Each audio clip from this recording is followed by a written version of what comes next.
Les rois ayant choisi de s'installer à Sintra, la modeste bourgade devint le lieu de villégiature préféré de l'aristocratie. Tous veulent avoir leur quintas, être proches du pouvoir et profiter du climat exceptionnel de ce rocher posé au milieu de la plaine. La vague romantique en accentue encore l'attrait pour les artistes, les poètes, comme le poète Lord Byron.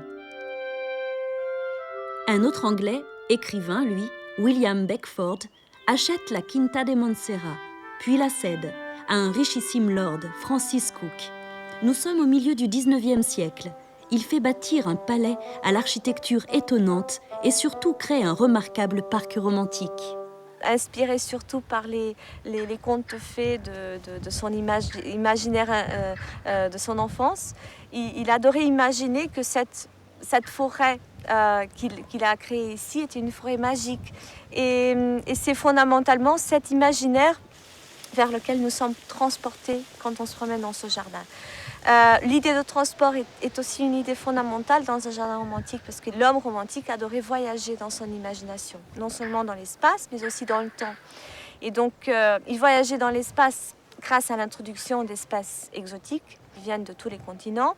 Et le voyage dans le temps, on arrivait à le faire grâce à l'introduction de ruines dans le jardin. Monsieur Cook a très critérieusement choisi Sintra pour créer ce scénario romantique, parce que Sintra est véritablement un endroit du point de vue climatique très spécial. Parce que le massif de Sintra est une espèce de géant granitique qui s'élève perpendiculaire à la ligne de côte. Et donc, les vents dominants sur notre côte sont des vents qui viennent orientés de nord-ouest, qui amènent avec eux, qui poussent toute cette humidité qui est gérée à la surface de l'océan. Sintra a un peu le caractère du genre de l'île mystérieuse d'Avalon, parce que c'est un massif que l'on voit toujours de loin, de Cascais et de Lisbonne, ou presque toujours complètement enveloppé dans la brume. Plus fou encore, la Quinta da Regaliera est un endroit fascinant. Un ensemble de monuments semble surgir de la forêt. Construite à l'aube du XXe siècle dans la plus pure tradition romantique, c'est la concrétisation des rêves mythiques et magiques d'Antonio Augusto Carvalho Monteiro, son propriétaire.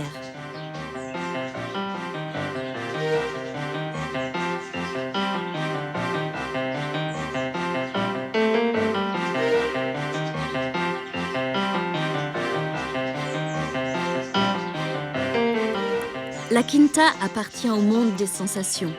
Connaître son histoire n'est pas nécessaire. Il faut parcourir le fabuleux parc exotique, sentir sa spiritualité, appréhender ces espaces à la limite de la réalité et du rêve.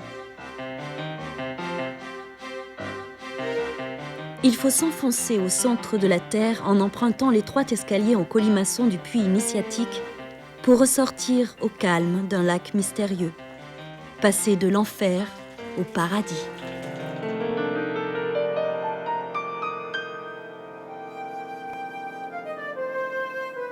Les collines de Sintra cachent de multiples mystérieuses demeures, accessibles ou protégées par une végétation luxuriante. La noblesse de la Quinta da Alegria apparaît tout de suite. Construite par un consul de Hollande, certainement fasciné par les paysages que l'on aperçoit depuis la terrasse.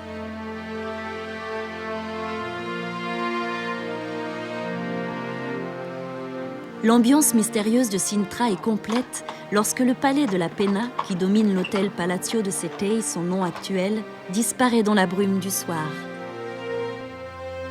À l'ombre des ruines du château des Morts, vestige de l'occupation sarrasine, à proximité du palais national, il fait bon vivre dans ce qui ressemble à un petit paradis.